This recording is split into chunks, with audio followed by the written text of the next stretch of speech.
আসসালামু আলাইকুম। অনেকদিন পর গ্রামের বাসে যাচ্ছি, তাই বাসে উঠলাম, লোকাল বাসে। এরপর লোকাল বাসে চড়ে কাশপুর ব্রিজ পার হয়ে যাচ্ছি। এই সেই বিখ্যাত কাশপুর ব্রিজ নারায়ণগঞ্জের। এরপর চলে আসলাম ঢাকা গুলিস্তান। এই ঢাকার সব থেকে জনবহুল এবং যানজট এলাকা, তাই হেঁটে পার হলাম। সচিবালয় মেট্রো রেলে আসার পরে এই লম্বা লাইন দাঁড়িয়ে টিকিট কাটলাম। টিকিট কাটার পরে মেট্রো রেল চলে আসলো, মেট্রো রেলে চড়লাম। মেট্রো রেলের অনেক ভিড়, কোনো সিট পাইনি। যাই হোক, দাঁড়ায় চলে যাচ্ছি।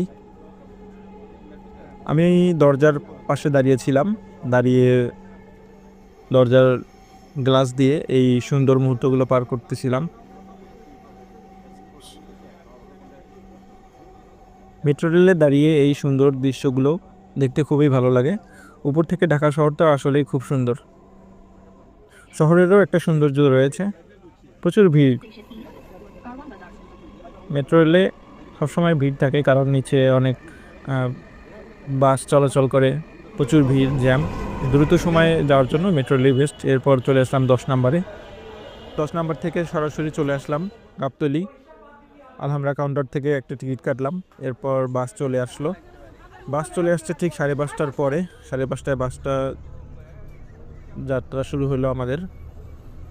আজকের আলহামরার পরিবহনের ড্রাইভার ছিল আমাদের সাথে। ইনি অনেক সুন্দরভাবে বাস চালাচ্ছিলেন, আমার খুবই ভালো লাগছিল।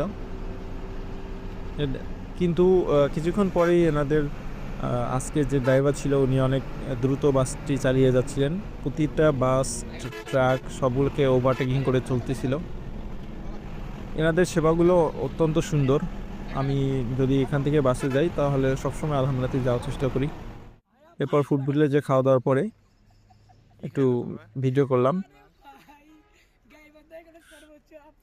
আবার সেই যাত্রা শুরু হয়ে গেল। যাত্রা শেষ হইল আমাদের ঠিক রাত 12:30টার সময়। এরপর বাসায় একটি রিক্সা নিয়ে বাসায় চলে আসলাম। আজকের এইটুকুই ছিল। আসসালামু আলাইকুম, সবাই ভালো থাকবেন।